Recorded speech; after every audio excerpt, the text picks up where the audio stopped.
Salut à tous, bienvenue en direct depuis le golfe de Saint-Tropez à Grimaud pour encore une fois un moment de sport de très très haut niveau. C'est le seul 5 étoiles en Europe ce dimanche, donc imaginez que le plateau est tout à fait à la hauteur. Vous voulez une preuve de la qualité du plateau? Viens avec nous tout de suite pour débuter cet après-midi de sport. Celui qui il y a quelques semaines remporté le mythique Grand Prix de Calgary, l'ex-numéro mondial, le champion olympique Steve Gerda, le Suisse. Bonjour Steve. Bonjour Kamel. Merci d'être là, merci d'être fidèle à Grimaud parce que vous venez souvent.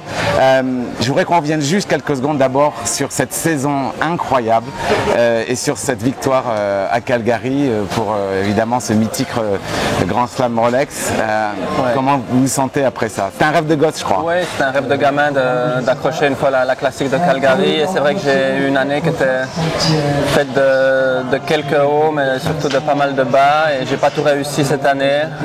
J'avais loupé quelques-uns de mes objectifs aussi. Et la seule façon de vraiment me reprendre, c'était de gagner Calgary au Aix-la-Chapelle. Et voilà, ça m'a réussi à Calgary et j'en suis donc très heureux. Bien, bravo et bienvenue ici. Quels sont les objectifs? Avec quel cheval vous allez remporter encore, vous allez concourir pour ce Grand Prix? Victorio Des Frottards va sauter le Grand Prix cet après-midi. C'est vrai que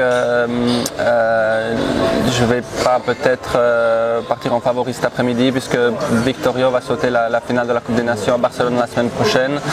Et c'est surtout, on va dire, avec une petite arrière-pensée de préparation pour Barcelone.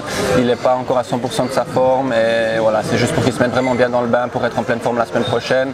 On ne sait jamais, si on a un peu de chance, ça peut passer, mais voilà, l'objectif numéro 1 est d'avoir le cheval à 100% la semaine prochaine. Ici à Grimaud, dans ce Upside Jumping, il y a un plateau formidable ce week-end, je le disais, avec Daniel Desseur. Quel est votre favori pour le Grand Prix? Daniel, le numéro 1 mondial? J'ai pas regardé la liste de départ, mais non, je pense que Daniel il va monter Casalvano, donc peut-être qu'il y a quelques-uns qui sont plus rapides que lui au barrage. Je crois qu'à Upside, Julien Paillard, chaque épreuve fait partie des favoris, donc je mettrai plutôt une pièce sur lui. Un mot juste sur les installations, sur l'emplacement, la technique, la qualité des sols et du paddock. Vous y êtes très sensible pour le bien-être de vos chevaux. Ici, vous êtes comblé, je crois. Oui, c'est ça qui est vraiment super ici et c'est pour ça que je viens vraiment régulièrement. C'est que les installations sont magnifiques. Sont vraiment pensées cheval et on a beaucoup de place pour travailler nos chevaux.